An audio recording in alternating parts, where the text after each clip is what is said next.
Good morning, 9th standard English medium जी के शिक्षक विद्यालय very warmful welcome in video lecture series. आजकल हम हिंदी विषय के बारे में बात कर रहे हैं। आज हम पढ़ेंगे लेसन नंबर 11 एक यात्रा यह भी का दूसरा भाग, जिसे लिखा है राम दशरथ मिश्र जी ने। हमने कल बात की थी, लाइव में भी बात की थी और वीडियो लेक्चर में भी बात की थी कि मोहन नामक एक रिक्शा वाला लेखक को मिल जाता है और उनसे लेखक को लगता है जैसे अच्छा इंसान है मोहन, और उसकी तरफ लेखक को कुछ संवेदना भी होती है और उसी हिसाब से वो मोहन से कुछ अनजाना सा रिश्ता बन जाता है। और मोहन उनको फिर होटल तक छोड़ देता है, अपना मोबाइल नंबर देता है और लेखक ये बात नोटिस करते हैं कि वो मुझे बाबूजी कहता था और मेरी पत्नी को अम्मा नाम से संबोधित करता था। इसी संबोधन से लेखक को लगा कि वो हमें अपना मान रहा है और फिर लेखक की मोहन के साथ बात होती है। आज हम यहाँ से शुरू करेंगे। पेज नंबर 45 की जो भी यहाँ पे डिटेल है उसके बारे में आज मैं आपसे चर्चा करूँगी। फिर मोहन से वो प्रश्न करते हैं, वो उनकी पत्नी पूछती है कि बेटे तुम ग्वालियर के हो? तब मोहन कहता है नहीं अम्मा, मैं ग्वालियर का नहीं हूँ, मैं तो आगरा का हूँ। मेरे माता पिता बचपन में गुजर गए हैं। मेरा भाई है वो वकील है और मैं भी बीए पास हूँ। मैं आगरा में इधर उधर नौकरी की तलाश में भटकता रहता था, तो एक बार मेरे साथ एक घटना बनी। उसका वर्णन करते हुए मोहन कहता है कि मुझे एक परिचित लड़की मिल गई, बहुत ही घबराई हुई और बदहवास, यानी कि जिसको होश न हो, उसके लिए ये शब्द है। वो बहुत ही घबराई हुई थी, बहुत ही परेशान थी, बहुत ही जैसे किसी की मदद मांग रही हो, ऐसा उनका उस लड़की की स्थिति थी। वो आकर मोहन से बोलती है मोहन मुझे बचा लो। अब मोहन कहता है क्यों, क्या हो गया, ऐसे क्यों कहती हो? तब वो लड़की कहती है मेरे माँ बाप मुझे एक आधेड़ व्यक्ति से मेरी शादी करवा कर मुझे बेच देना चाहते हैं और मैं उससे शादी करना नहीं चाहती, मेरी ज़िंदगी बर्बाद हो जाएगी, तुम मुझे बचा लो। अब मोहन के सामने दुविधा आ गई, करे तो क्या करे। अगर वो लड़की को पहचानता था वैसे, अगर फिर से वो माँ बाप के घर उसको भेज दे तो माँ बाप उसकी शादी उस आधेड़ से कर दे, आधेड़ यानी वृद्ध व्यक्ति। और अगर घर पे ले जाए तो भाई भाभी नाराज़ हो जाएंगे कि ये किसको उठा ले आया, बिना शादी के हम कैसे रख सकते हैं। ऐसी बहुत सारी सामाजिक परिस्थितियाँ हो सकती है कि मोहन उस लड़की को सहारा नहीं दे सकता, क्योंकि वो भी तो भाई भाभी के साथ रहता था, उसका अपना कोई घर नहीं था। तो मोहन ने सोचा कि चलो पहले थानेदार के पास रिपोर्ट लिखवाते। बहुत सही काम मोहन ने किया। सबसे पहले वो पुलिस स्टेशन में जाके थानेदार को उन्होंने सब बात बताई मोहन ने, और कहा कि इस लड़की के माँ बाप उसको एक आधेड़ के साथ उसकी शादी कर देना चाहते हैं, हमें कुछ करना है। और थानेदार भी बहुत अच्छा आदमी था। उन्होंने मोहन को बोला कि तुम शादी क्यों नहीं कर लेते?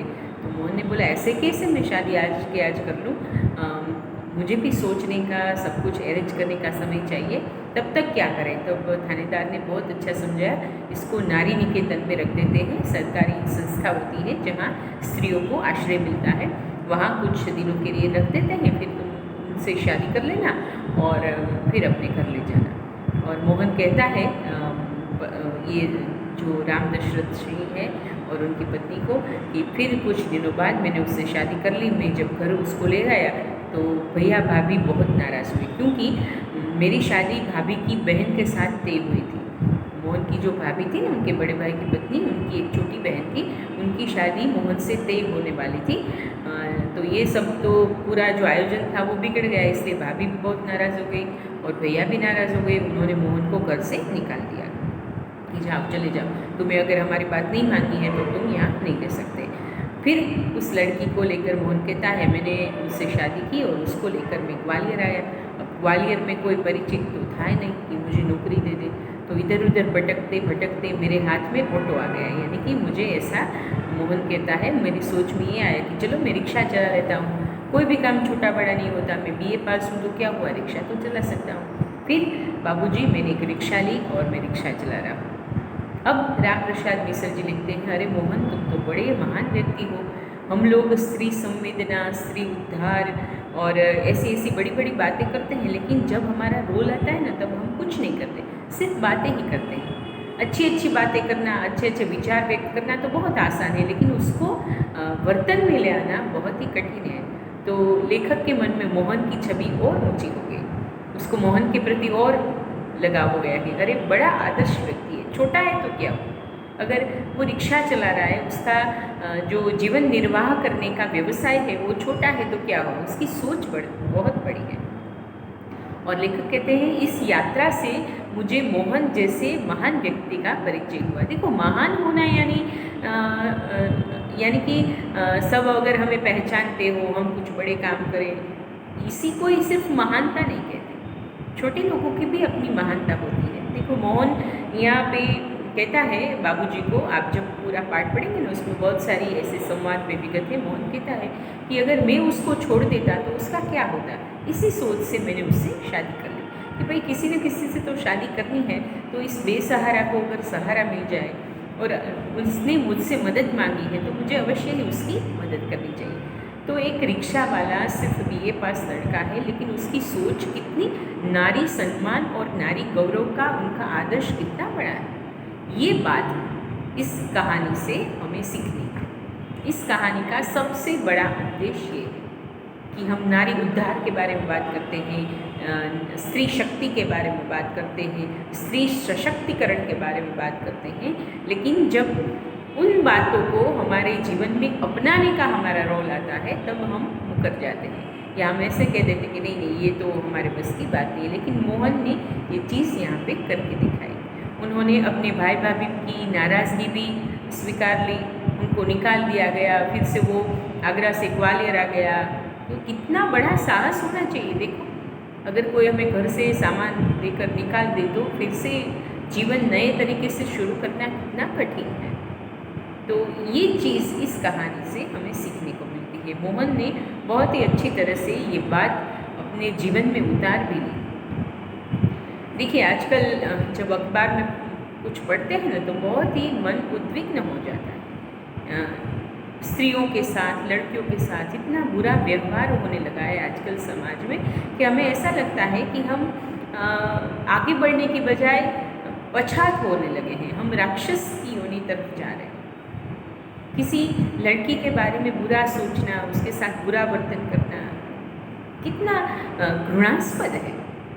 मैं तो सभी पेरेंट्स को, सभी माँओं को ये संदेश देना चाहूँगी कि अपने बच्चे के मन में सद्गुणों का जो रोपण करती है ना, उस पर ज़्यादा ध्यान दें। अगर कोई एक विषय में बच्चा कमज़ोर रह जाता है तो कोई बात नहीं, वो आगे जाके पढ़ लेगा, लेकिन संस्कारों के बारे में बच्चे कभी कमज़ोर नहीं होना चाहिए। स्त्री का अभी देखो, स्त्री का गौरव करना चाहिए। अभी नवरात्रा चल रहा है, अभी 9 दिन हम माँ की आराधना करते हैं, और नवरात्रि के पवित्र त्योहारों पर भी देखो अखबारों में कितनी बदहवास खबरें आती हैं। हम दुखी हो जाते हैं, उद्विग्न। इस बच्चियों के साथ, लड़कियों के साथ, स्त्रियों के साथ इतना अत्याचार, किसी को जला दिया, किसी को मार दिया। अब वीडियो के माध्यम में मैं और क्या बोलूँ, आप मेरी बात समझ सकते हैं। तो इस संवेदना को हमें अनुभूति के रूप में लेना है। अगर कोई हमारी बहन या हमारी घर की स्त्रियों के बारे में ऐसा सोचे तो हमें कितना गुस्सा आता है, तो हम भी क्यों ऐसा करें। हमें अच्छा व्यक्तित्व बनना है, अच्छा नागरिक बनना है, और स्त्री संवेदना को समझना है, स्त्रियों का गौरव करना है। वो मातृरूपेण है। हम कहते हैं ना नवरात्रि में, यदा यदा ही या देवी सर्वभूतेषु मातृरूपेण संस्थिता नमस्तस्ये नमस्तस्ये नमस्तस्ये नमो। और मुझे एक विश्वास है, भगवान कृष्ण ने गीता में कहा है, जब ये सब बहुत बढ़ जाएगा ना, तब भगवान कृष्ण कहते हैं ना, यदा यदा हि धर्मस्य ग्लानिर्भवति भारत अभ्युत्थानम धर्मस्य तदात्मानं सृजाम्यहम्। जब भी धर्म की हानि होगी, ग्लानि होगी, मैं ज़रूर आऊँगा। तो ईश्वर आते हैं, हमारे रूप में ही आते हैं। यहाँ देखो, मोहन के रूप में भगवान कृष्ण ही आए इस लड़की को बचाने। हम ऐसा सोच सकते हैं ना, ये स्वीकार सकते हैं। सोचना है अच्छा समाज निर्माण कैसे हो, सभी स्त्रियों की रक्षा कैसे हो, कोई भी लड़की, कोई भी स्त्री अत्याचार का सामना न कर पाए, ऐसा कब हो, ये सोचना हमारी जिम्मेदारी है। तो इसी अच्छे विचार के साथ आज मैं ये पाठ आपके सामने समाप्त करती हूँ। आइए प्रश्न जवाब के बारे में बात करते हैं। पेज नंबर 47 पर स्वाध्याय के प्रश्न है। निम्नलिखित प्रश्नों के एक एक वाक्य में उत्तर दीजिए। लेखक को ग्वालियर क्यों जाना पड़ा? आपको पता है वो एक डॉक्टर को मिलने के लिए गए थे। लेखक के न कहने पर भी ऑटो वाले उनका इंतज़ार क्यों करने लगा? क्योंकि वो लेखक को होटल तक पहुंचाना चाहता था या दूसरी जगह पहुंचाना चाहता था। वो अच्छा इंसान था इसलिए। लड़की ने मोहन से घिघियाते हुए क्या कहा? मोहन मुझे बचा लो वरना मेरे माँ बाप मुझे इस आदेड़ के साथ मेरी शादी कर देंगे। मोहन लड़की से विवाह करने क्यों तैयार हो गया? क्योंकि उस लड़की को बेसहारा छोड़ नहीं सकता था, उसके पास और कोई विकल्प नहीं था इसलिए। थानेदार की क्या विशेषता थी? थानेदार ने अच्छी तरह से ये पूरे केस को हैंडल किया, मोहन को और उस लड़की को समझाया, लड़की की सुरक्षा के लिए प्रबंध किए। देखो, हर जगह हम किसी भी जगह पर हो अपना कर्तव्य प्रामाणिकता से करें ना तो हम अच्छे इंसान हैं। मोहन ज़्यादा पैसे लेने से क्यों इनकार किया? ये अब आप अपनी तरह से लिख लेना। जब आप पाठ पढ़ेंगे ना तब आपको मोहन की मानसिकता के बारे में पता चलेगा। कुछ अपने आप भी करना चाहिए। सब में अगर स्पून फीडिंग करवाती रहूँ तो आप कैसे आगे जाके तैयार होंगे? निम्नलिखित प्रश्नों के 2-3 वाक्य में उत्तर दीजिए। लेखक ने ऑटो वाले की बात क्यों स्वीकृति दे दी? ये भी आप अपने आप कर लीजिएगा। मोहन की पारिवारिक स्थिति क्या थी? मैंने अभी आपको वीडियो लेक्चर में बताया। लड़की किस बात के लिए तैयार नहीं थी, क्यों? ये भी पाठ में है। लेखक मोहन को बहुत बड़ा क्यों बताते हैं? क्योंकि जैसे मैंने अभी चर्चा की, सभी लोग अच्छी बातें, आदर्शों पर चलने की बातें करते हैं, लेकिन जब अपनाने की बात होती है तब कोई तैयार नहीं होता। इस हिसाब से मोहन बहुत बड़ा आदमी है। विस्तार से उत्तर लिखिए। लेखक यात्रा से क्यों डरते थे? पहले ही पैराग्राफ में ये बात है, आपको अपने शब्दों में लिखनी है। मोहन का चरित्र चित्रण कीजिए। मोहन BA पास था, रिक्शा वाला था, आगरा में रहता था। फिर एक बार उसको एक लड़की मिल गई, परिचित लड़की थी। लड़की बहुत ही घबराई थी, उन्होंने मोहन से मदद मांगी। मोहन ने उससे शादी की। अपने भाई भाभी की नाराज़गी स्वीकार ली। भाई भाभी ने घर से निकाल दिया। वो ग्वालियर आ गया, छोटी मोटी नौकरी ढूंढने लगा, लेकिन कहीं भी उसका कोई मेल नहीं हुआ तो उसने रिक्शा चलाना शुरू कर दिया। ये सब लिखना है। लेखक के साथ मोहन ने अपनापन कैसे जताया? लेखक को होटल तक छोड़ा, मोबाइल नंबर दिए, अपना परिचय दिया। लेखक को बाबूजी कहता था, उनकी पत्नी को अम्मा कहता था। इस तरह से ये बात आपको यहाँ पे लिखनी है। देखिए, ये तो बहुत आसान है। किसने किससे और क्यों कहा, ये तो आपको आना चाहिए। सही शब्द चुनकर योग्य उत्तर दीजिए। ये भी वैकल्पिक प्रश्न है। तीनों विकल्प आपके सामने, चारों विकल्प हैं। अच्छी तरह से सच्चे विकल्प चुनकर लिखना है। निम्नलिखित मुहावरों का वाक्य में प्रयोग कीजिए। पाला पड़ना, असमंजस में पड़ना, दामन थाम लेना। ये तीनों मुहावरे इसमें दिए गए हैं। शब्दार्थ टिप्पणी में आपको इसका अर्थ लिखना है और वाक्य प्रयोग करना है। और विरोधी शब्द दीजिए। वो तो बहुत ही आसान होते हैं क्योंकि आपने हिंदी पढ़ी है, इसलिए आपको आ जाएंगे। तो मैं आशा रखती हूँ लेसन नंबर 11 हमने आज कंप्लीट किया है। स्वाध्याय के प्रश्न की चर्चा भी की है, आपको आ गया होगा। आपको मुझे मंडे को लेसन नंबर 11 के क्वेश्चन आंसर लिखकर भेजने हैं। अभी एग्ज़ाम भी आने वाले हैं, फिर दिवाली वेकेशन आएगा। सब कुछ इन्फॉर्मेशन आपको व्हाट्सएप में ग्रुप में दी जाएगी। अच्छी तरह से ग्रुप में पहले सभी इंस्ट्रक्शन पढ़े और फिर जैसे दिवाली वेकेशन के बाद क्या होगा उसकी भी इंस्ट्रक्शन आपको दी जाएगी। इसलिए हमारा व्हाट्सएप ग्रुप वेकेशन के दौरान भी देखते रहिए। वेकेशन के दौरान हमारा एजुकेशन जो वर्क है वो नहीं होगा क्योंकि हमें भी वेकेशन है, आपको भी है, और दिवाली के त्यौहार हैं, घर पर भी मनाने हैं, अच्छी तरह से मनाने हैं। कोई बात नहीं, हम दिवाली का त्यौहार हर बार बाहर जाके मनाते हैं, कहीं कोई लोग घूमने जाते हैं, कोई फेस्टिवल मनाते हैं। कोई बात नहीं, इस बार हम घर में मनाएंगे, माता जी की पूजा करेंगे दिवाली में और अच्छी रंगोलियाँ करेंगे, अपने घर को सजाएंगे, दिए जलाएंगे और मिठाइयाँ खाएंगे, घर पर बनी मिठाइयाँ खाएंगे। इस तरह से यूनिक वे से हम इस बार दिवाली मनाएंगे।